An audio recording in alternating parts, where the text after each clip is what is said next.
Il ne faut pas les provoquer. Ils étaient énervés. Nous sommes sortis de ma voiture. Nous ont forcé de sortir. Et il y avait des moteurs là. Et ils nous ont obligés de monter sur leur moto.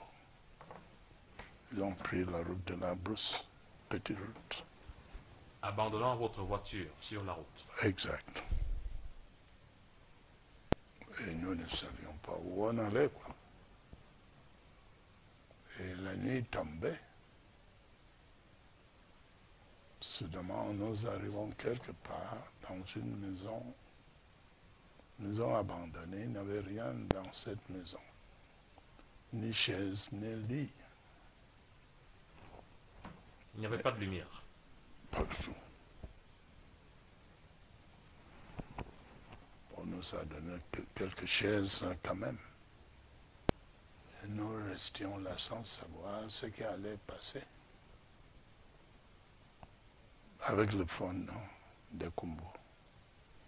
Mais après quelque temps, on nous a séparés. Je ne sais pas où on a amené le fond. Et son entourage. Mais moi, il restait là assis avec mon chauffeur, qui a insisté d'être avec moi, heureusement. On ne vous a pas brutalisé? Non, pas du tout. Pas du tout. À un moment, j'ai eu l'impression qu'ils avaient peur, qu'ils ne savaient pas que faire avec moi. Ils savaient bien qu'il s'agissait du cardinal Toumi. Je ne sais pas. Mais quand le monde a commencé à en parler, à parler de moi et de l'événement, ils ont dit, ah, le vieux là, tout le monde parle de lui. Hein.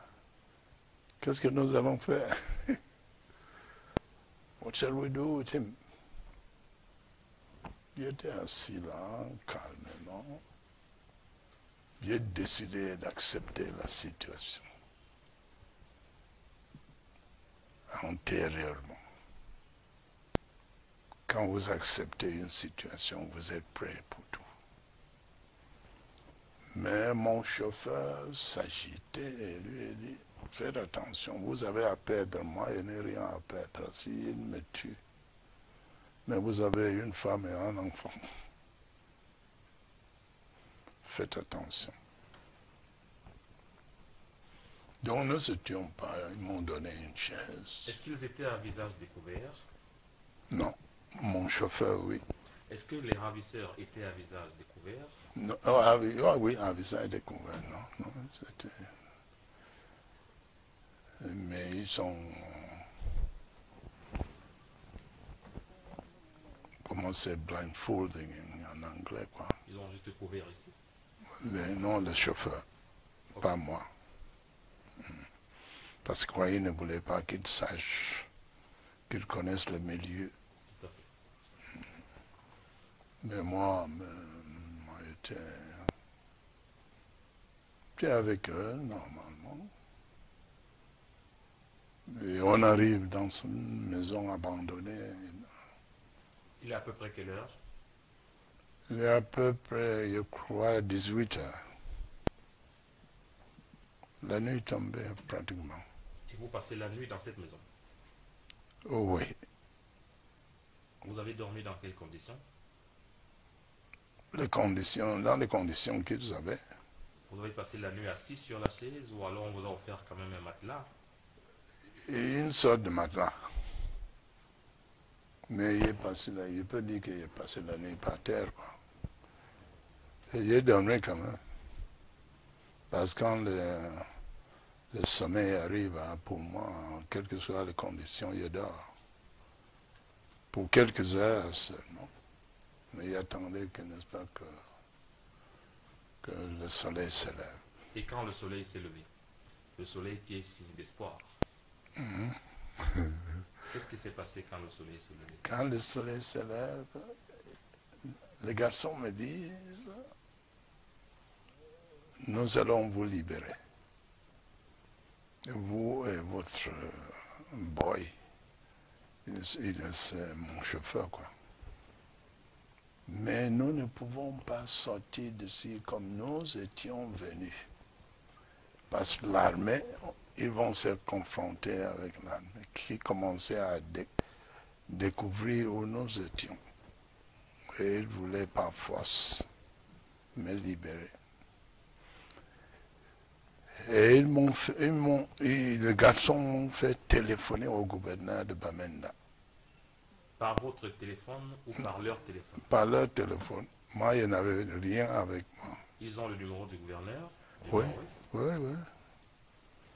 Et ils m'ont dit ce qu'ils devaient dire au gouverneur pour notre sécurité.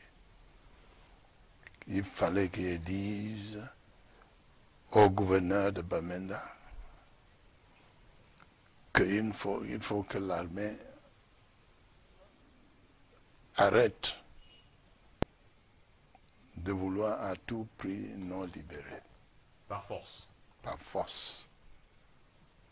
Parce que si eux, ils entrent en confrontation avec l'armée, les bullets,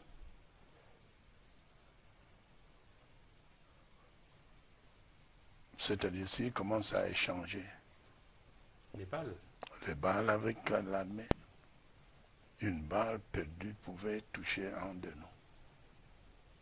Et il pouvait y avoir des morts. J'ai dit ça au gouverneur, et le gouverneur m'a dit qu'il a donné des instructions à l'armée qui était dans cette zone-là. Qui était déjà en embuscade. Oui. Et donc vous sortez par une route qui est différente de celle par laquelle ils ont dit, qu'est-ce qu'on doit faire maintenant? Il leur a dit, nous étions dans une, on peut dire, triangle. L'armée était à la base là-bas. Nous étions à un point. Et je leur dis, nous pouvons avancer dans ces coins-là. Et nous avons fait encore des kilomètres. Et ensuite sortir. Ils pouvaient nous déposer pas loin du goudron. Et vous faites encore ce parcours sur la moto? Sur la moto, bien sûr. Et ils nous ont laissés dans un village qu'on appelle Kikok. Et par terre. Et ils ont pris une autre route de retour et ils sont disparus, quoi. Et nous étions libérés à côté d'un village. Et ce qui m'a frappé, il y a une femme qui regardait de loin. Je crois que la population du coin connaît les activités de ces enfants. Parce que quand elle constate, elle portait un bébé, qu'on nous a abandonnés et disparus, ils ont dit, sûrement ils sont libérés. C'est ces gens qui étaient capturés. Elle avance vers nous. Elle donne son enfant à une autre femme. Et elle va chercher la chaise pour moi. Parce que vous étiez un peu fatigué. Non, il n'était pas terre. Il était sur les arbres. Donc, et ce qui m'a beaucoup impressionné avec la femme, c'est ces gestes-là, me donner une chaise et me demander si il pouvait manger couscous de maïs et njama-njama. Il dit à la femme, pas à cette heure-ci. Il était quelle heure maintenant? Ils étaient le lendemain de notre capture, et ils nous ont libérés à 10 heures. 10 heures. Oui, ouais. Et vous n'aviez pas encore faim pour manger? Non. Je n'avais rien. Depuis le temps qu'on nous avait arrêtés, je n'ai rien mangé. Ça ne nous a pas affaibli un peu? Peut-être, mais j'ai continué mon voyage, quoi. Et la dame, là, elle m'a beaucoup frappé. Sa bonté envers un capturé qu'elle ne connaissait pas. Et comme si elle savait que j'aime le couscous de maïs et le njama. Alors, vous êtes déjà libéré. À quel moment vous sortez de cet endroit? Vous rentrez dans une voiture à quel moment? Donc, quand on nous abandonne dans ce village, cette femme, première femme qui nous a vus, elle a tout fait pour nous aider, être à l'aise. Une autre femme arrive qui parlait ma langue natale. Et elle dit qu'il y a une foule quelque part autour, une voiture qu'on a dit que ça appartient à un prêtre qui était arrêté. Et l'armée était là. C'était votre voiture? C'était ma voiture. Et le chauffeur est allé la récupérer? Non, nous sommes restés là. Peu après, de voir 3 voitures blanches qui avançaient vers nous. C'était le vicaire général de Kumbo et 2 autres prêtres de Kumbo. Quand ils ont entendu dire qu'ils étaient libérés par ce garçon, ils ont venu pour me chercher.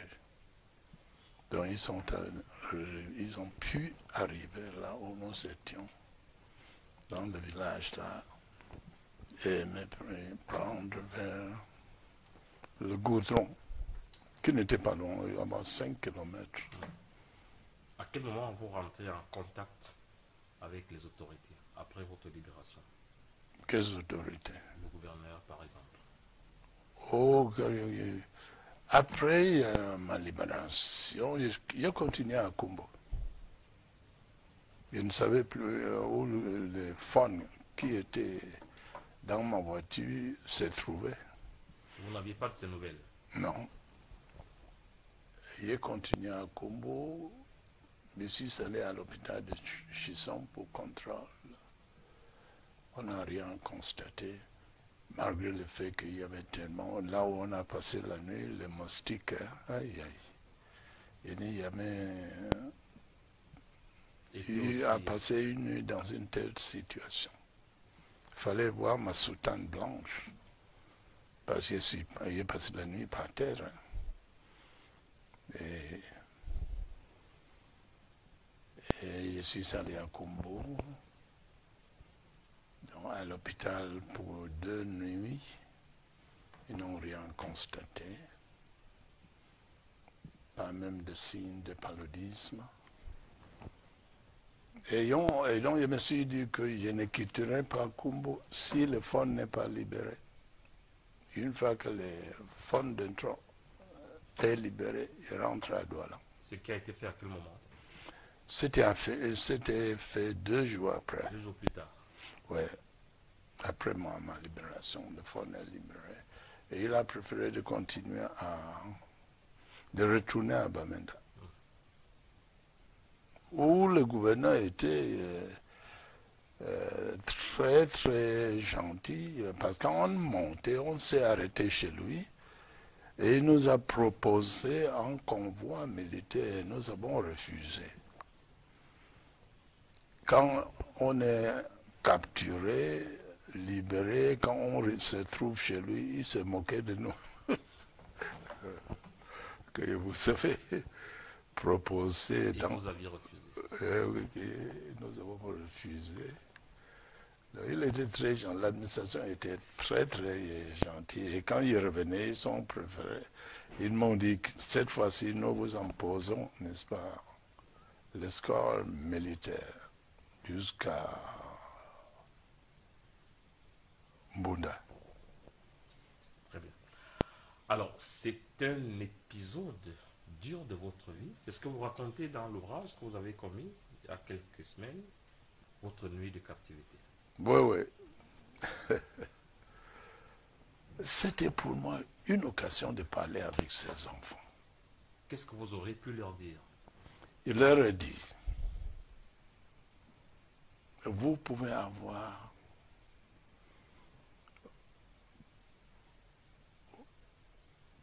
votre position politique concernant le Cameroun. Mais sachez bien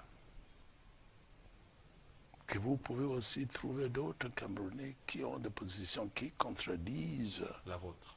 la vôtre. Donc, mais en vous observant, je ne suis pas d'accord avec vous sur seulement 2 points. Première, vous êtes intolérant.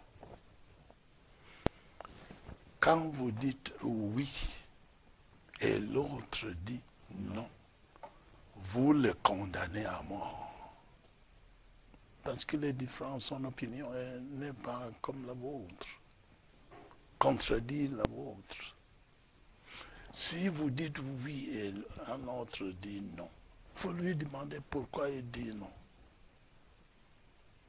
Donc vous êtes prêt pour le dialogue. Si vous lui demandez pourquoi vous dites, si vous ne demandez pas qu'il s'explique, vous n'êtes pas prêt pour le dialogue. Ça, c'était la première chose que vous leur avez dite. Oui. Et la deuxième, c'était quoi? Les écoles. Il leur a dit, vous luttez maintenant contre vos petits frères et sœurs. Et ça, ils ne seraient jamais d'accord avec vous. Ce sont ces 2 choses. Et qu'est-ce qu'ils vous ont répondu? Ils me regardaient, qu'est-ce qu'ils peuvent dire? Il y a quelques-uns entre eux maintenant qui ne savent pas pourquoi ils sont dans la brousse. J'ai rencontré quelques-uns chez moi. J'ai dit, vous luttez pourquoi? Qui était sorti de la brousse? Oui, non, qui sont encore là. Ils sont venus me voir à la paroisse où il était. Chez moi, au village où je suis né. Ils sont venus vous voir pour vous dire quoi? Pour parler avec moi. Ou bien pour m'écouter. Il leur a dit ce qu'ils pensaient de leur affaire-là. Et ils ont dit, Papa Cardinal, mais les autres qui ne sont pas là, nous aurions aimé qu'ils soient là pour vous écouter. Je suis prêt à les rencontrer. À rencontrer les gens qui les commandent. Oui. Eux qui sont invisibles. Pas seulement invisibles. Il y a un qui est déjà mort, qu'on a tué, on l'a tué en février, l'armée.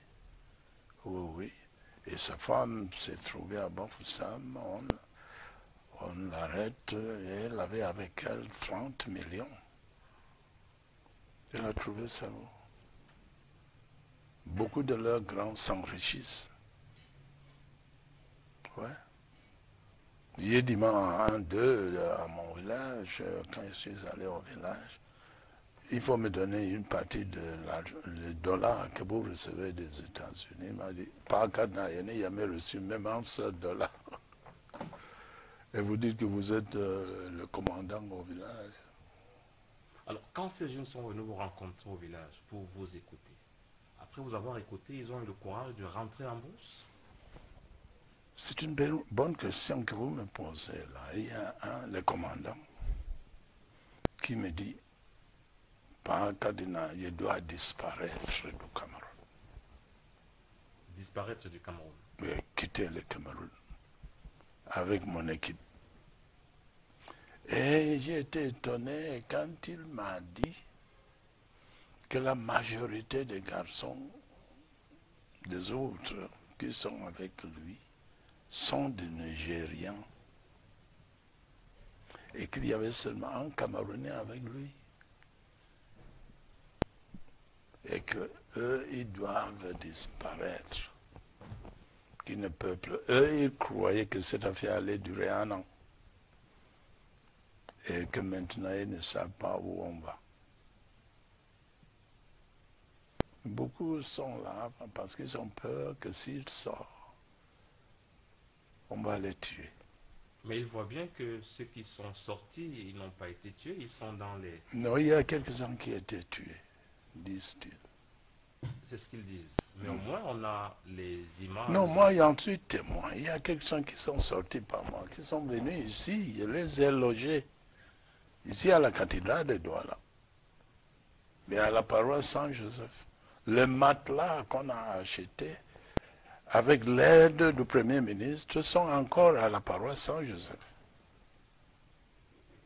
Je n'ai pas encore. Nous, pour ça, il est témoin que le Premier ministre et son entourage, bien sûr, sur le guide du chef de l'État, font tout pour aider ceux qui sont sortis. Il y a des témoignages. Mais lorsque, avec toutes ces actions que vous louez, d'ailleurs, Excellence, on assiste encore à des exactions dont le chef de l'État a parlé du 31 En décembre tout cas, dernier. en toute vérité, depuis que cette affaire a commencé, il y a de cela 5 ans, j'allais chez moi là-bas, chaque année, et je vois les progrès qui se fait en ce qui concerne la paix. Quelle que soit la situation aujourd'hui. Vous notez quand même qu'il y a des progrès. Oh oui, oh oui. Il y a des gens qui ne sont pas d'accord avec moi. Moi, chaque fois que je vais là-bas, je constate qu'il y a un progrès. Et je demande aux évêques qui sont là-bas, est-ce que la situation aujourd'hui est la même qu'hier? Je dis non, il y a un changement, en bien. Mais il faut aller plus loin maintenant. Il faut aller plus loin. Plus loin, c'est accepter le dialogue que vous avez recommandé à ces jeunes qui sont venus vous voir. L'État a déjà organisé, on a déjà organisé les grands dialogues. Les gens critiquent ces dialogues. Moi, j'y ai participé, j'ai présidé une des commissions. Les gens qui critiquent le dialogue, ce sont les gens qui n'ont pas participé au dialogue. Mais nous qui sommes... Vous qui étiez dedans, qui étaient là, tout le monde disait ce qu'il pensait. Tout le monde disait ce qu'il pensait, ou ce qu'elle pensait. Il dit, dans le groupe que vous avez présidé, qu'il y avait la commission que j'ai présidée, tout le monde en parlait. Nous étions une centaine de personnes. Je ne demandais pas le cas, je dis non, toi, que dites-vous, toi. Tout le monde a dit ce qu'elle a dit. Il y avait 3 femmes là qui étaient violentes. Hein. Mais quand elles avaient toujours quelque chose à dire, 3 femmes qui étaient là. Ouais. et sur le plan institutionnel, on voit que le grand dialogue a produit des effets quand même. On a... Bien sûr, bien sûr, bien sûr. Bien sûr, l'homme n'est pas parfait, mais je crois que le chef de l'État était assez ouvert pour cette affaire-là, pour régler. Et ceux qui disent que s'il sort, on va les tuer. Ils disent, quand vous sortez, courez-vous et vous sauvez chez moi. Personne ne va vous toucher. Alors, vous êtes ici à Douala, ils ne vont pas sortir de la bourse là-bas et venir à Douala directement. Voilà, c'est ça qu'ils me disent. Comment arriver à Douala? Voilà. Alors, qu'est-ce que vous leur dites? Ils ne vont pas arriver Non, à s'ils Douala se directement. trouvent quelque part, il y a eu des cas. Nous arrangeons quelqu'un envoie sous l'escorte d'armée. Et qu'il arrive jusqu'ici, il y a des cas où c'est la police qui les a amenés ici, de Bamenda jusqu'ici.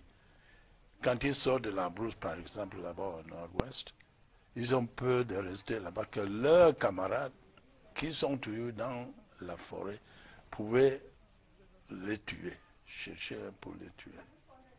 Donc ils veulent se déplacer loin de là-bas.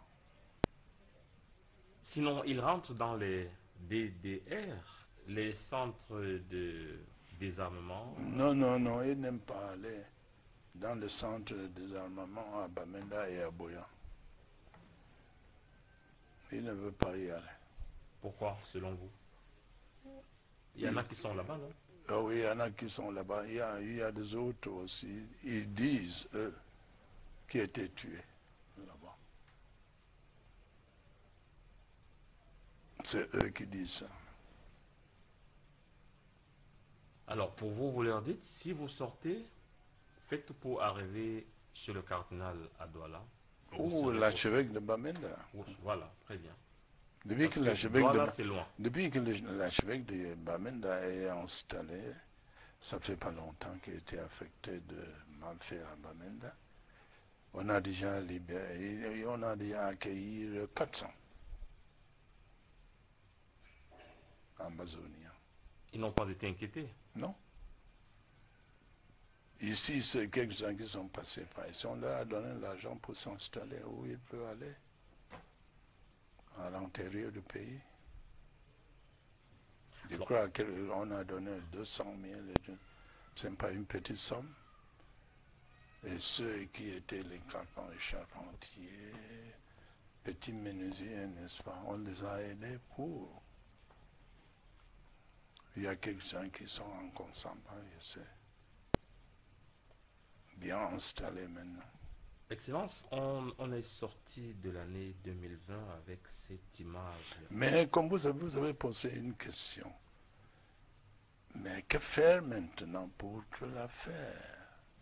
Parce que ce n'est pas encore, nous ne sommes pas encore complètement dans la paix. Oui, bien sûr. Même là-bas. Alors, c'est vrai que c'est mieux qu'avant. Qu'est-ce que vous pensez qu'il faille encore faire? J'ai posé une question à une vieille maman qui n'a jamais bougé du village depuis le commencement de ces problèmes. C'est un ancien enseignante. Elle a les enfants ici, bien installés, qui travaillent à Douala, qui pouvaient l'accueillir. Mais elle a préféré rester au village. Voilà. On a même brûlé la maison. Son mari est mort depuis. Mais elle-même refuse de quitter le village. Elle vit dans quelles conditions là-bas? Non, ses enfants ici lui envoient le moyen. Elle ne manque pas de moyens. Elle est venue pour le mariage d'une de ses filles. Mariage terminé, hop. Elle est repartie. Oui, oui. Il lui demande, avant le grand dialogue, oui. Mamie, qu'est-ce qu'on doit faire maintenant pour deux choses? Pour qu'il y ait la paix et que les enfants aillent à l'école. Elle me dit, spontanément, l'armée doit retourner au baraque. Et ces enfants qui sont dans la doivent déposer les armes. L'armée doit avoir les armes, ça se comprend. Mais les garçons ont des armes illégalement. Ils doivent les déposer. Si cela arrive, on aura la paix aujourd'hui et les écoles là-bas seront pleines. C'est ce que la maman vous a dit. Oui. Qui est resté 4 ans dans le village. Elle est toujours là.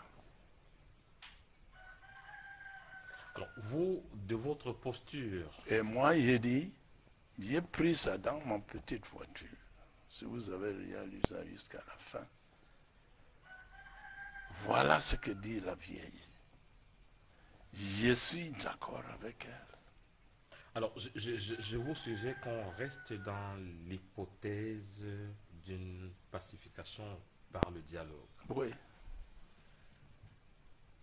On a déjà fait ce qu'on a pu. Ça a donné les progrès que vous évoquez vous-même.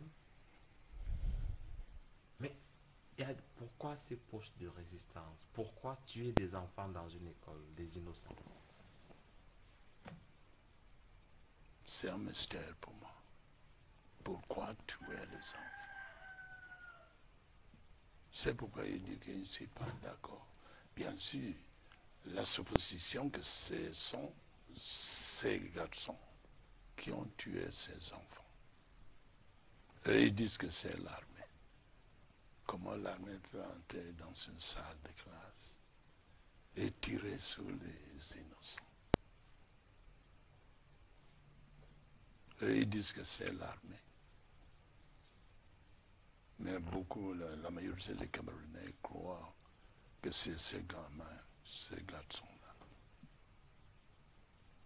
Et jusqu'ici, on n'a pas attrapé les gens avec certitude qui ont posé cet acte.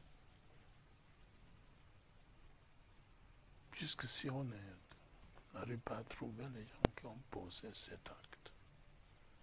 Si c'est l'armée, pourquoi? Ces enfants, on peut comprendre qu'eux ne voulons pas des écoles. Ils voulaient,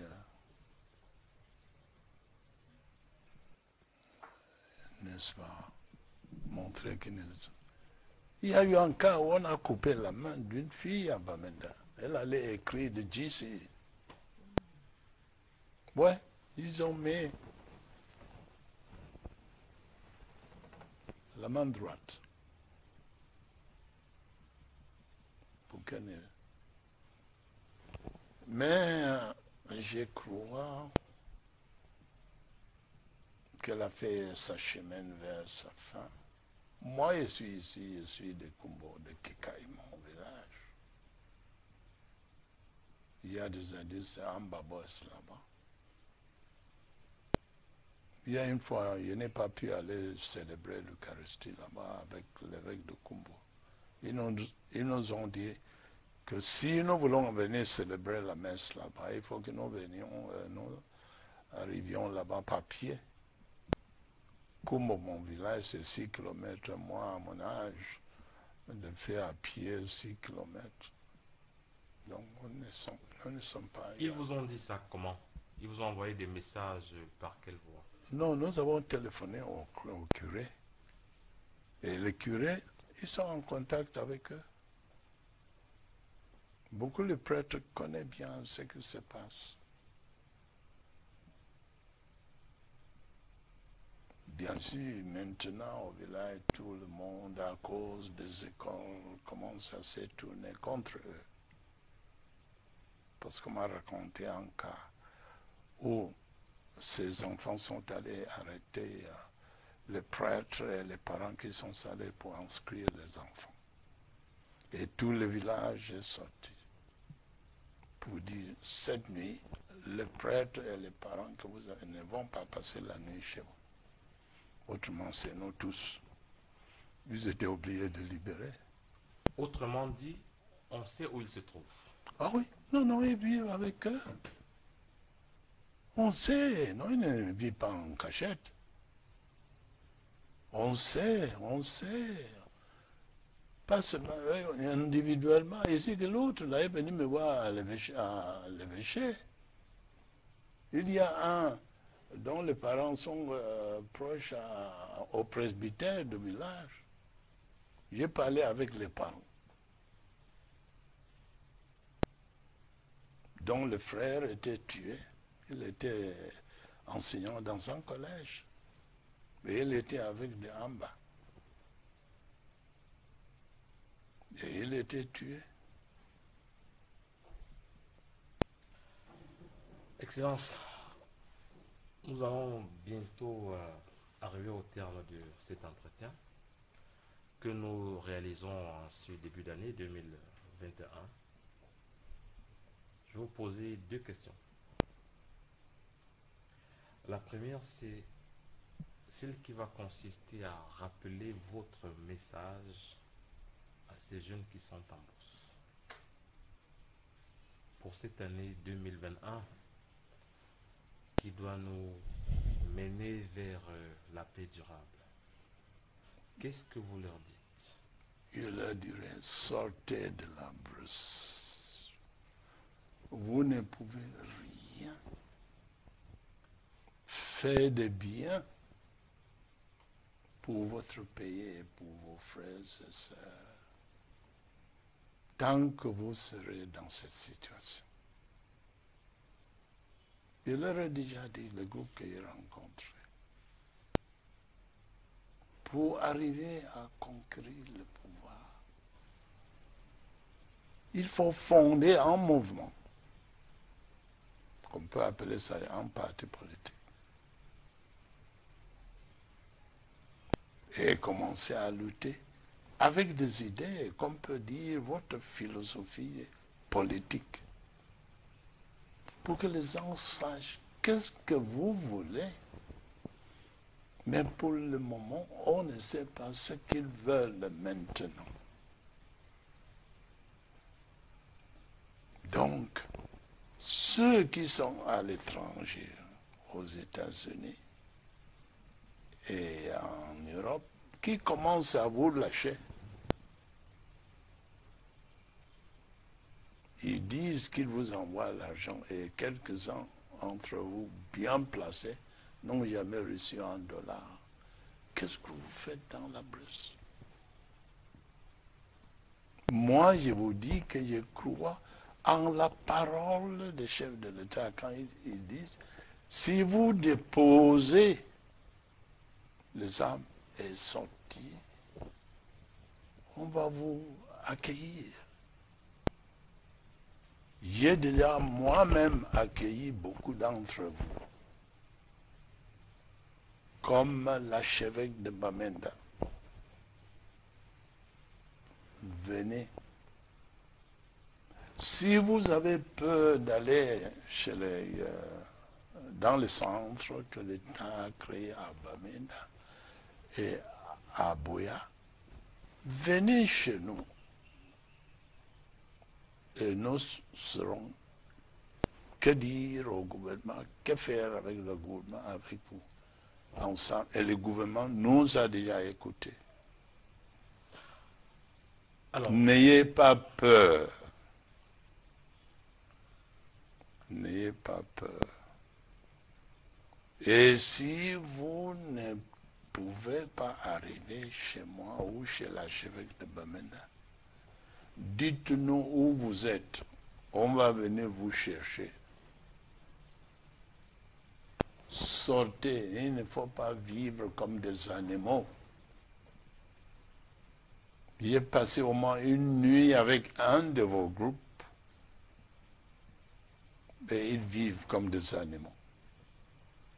Je n'ai pas pu manger le riz qu'ils m'ont proposé. Parce que l'eau avec laquelle le riz était préparé, pour moi, je ne pouvais pas la boire. Sortez. C'est un message clair, Excellence. Mais est-ce que vous avez l'impression que votre message est partagé de la même manière, avec la même ampleur, par toutes les élites du Nord-Ouest et du Sud-Ouest? Bien, nous connaissons qui sont ces élites-là. Qui sont les élites favorables à la paix. Prenons Kumbo. Qu'est-ce qu'ils font? Beaucoup ne sont jamais allés à Kumbo. Ceux qui sont aux États-Unis. Nous avons envoyé une mission à l'États-Unis, fondé un petit groupe de chrétiens, des anciens chrétiens. Ensemble, les Hausa, les protestants de toute croyance, les catholiques, les aînés de ces églises. Et nous avons envoyé une mission aux États-Unis et en Europe à notre frère.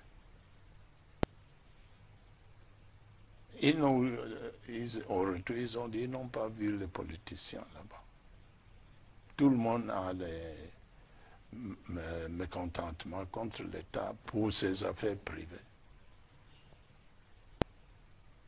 Quand je vais à Kikaï, je ne vois personne là-bas. Kikaï, c'est mon village. Tout le monde.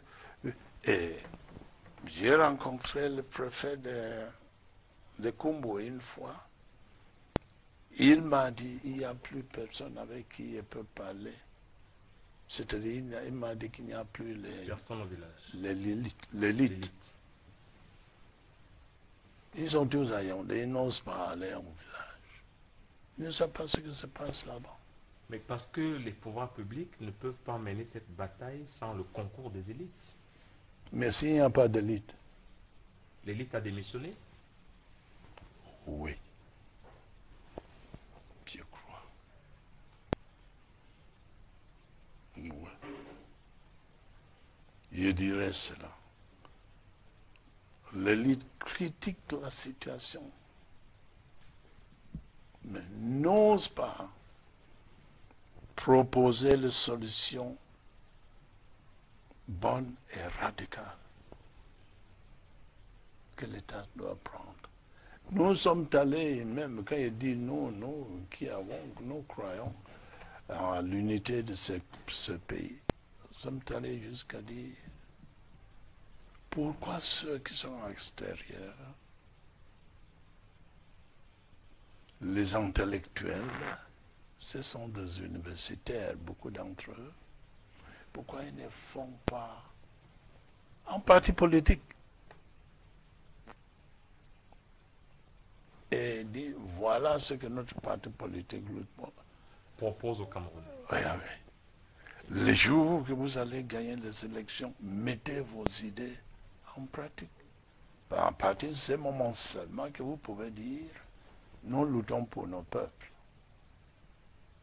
Oui. Maintenant, je peux dire avec assurance, presque absolue, que presque tous les parents là-bas au Cameroun anglophone, c'est-à-dire au nord-ouest et sud-ouest, sont contre ce que ces enfants font.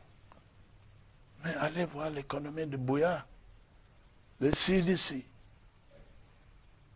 qui venait après l'État. Et vous voyez, il faut aller voir.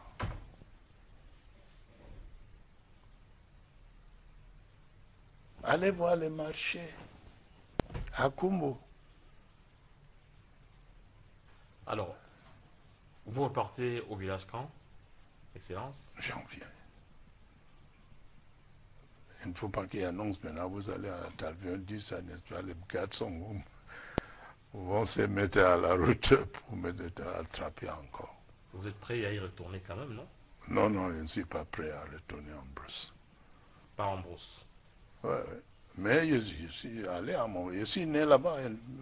Si je ne suis pas chez moi à Kumbo et à Kika, je peux être chez moi ou dans le monde. Je ne sais pas. Merci infiniment de votre disponibilité à nous répondre ce jour. Ouais. Votre prière pour la paix pour le Cameroun en 2021, c'est la paix. Non, c'est la paix.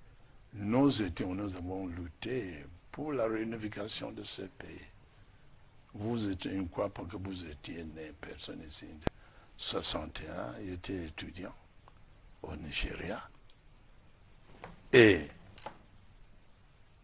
nous avons lutté pour la réunification en 61.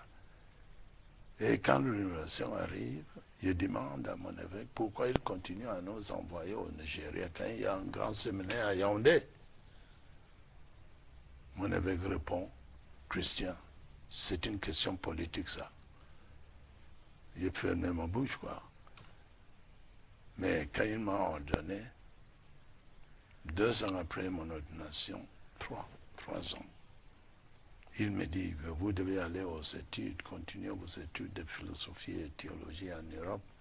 Je demande à mon évêque, où en Europe? Il me dit à Rome, il dit, Monseigneur, il y a quelque chose à dire. Il me demande, qu'est-ce que vous avez à dire? Il dit, j'aimerais étudier la philosophie et la théologie dans un pays francophone. Pour maîtriser le français. Et je veux être bilingue comme mon pays et être chez moi partout au Cameroun. C'était mon ambition. Et on le voit bien, vous êtes bien bilingue. J'ai lutté. J'ai commencé à étudier le français quand j'avais 30 ans. Et je l'ai fait. Parce que je suis prêtre depuis une 50aine d'années. Mais j'ai travaillé là-bas au Cameroun anglophone seulement pour 9 ans. Toute ma vie de prêtre, évêque et cardinal, c'est dans cette partie du pays. Avec le francophone, avec les manières tordues de penser. Merci infiniment. Merci pour cet entretien exclusif à la CRTV. Bonne année, Excellence. En tout cas, je suis prêt à vous accueillir et répondre à vos questions. Et dire ce que je pense comme mon opinion. Je ne dis pas que chacun de nous a son opinion et chacun de nous aime ce pays. Il ne faut pas que les gens croient que eux qui sont au pouvoir aiment le pays plus que nous autres. Non. Nous aimons notre pays. J'aime ce pays. Quand j'ai terminé mes études en Suisse, j'ai pris le train en 1973 pour Paris pour voyager par Cameroon Airlines. C'était en 1973 qu'on a lancé Cameroon Airlines. J'ai préféré payer mon voyage de retour par Cameroon Airlines et non pas par Swiss Air. Parce que je voulais donner mon argent à mon pays comme ma contribution. Merci. Vous voyez, on a de la peine à se séparer du cardinal Tommy. Merci infiniment et nous vous souhaitons le meilleur, comme on le souhaite pour le Cameroun en 2021.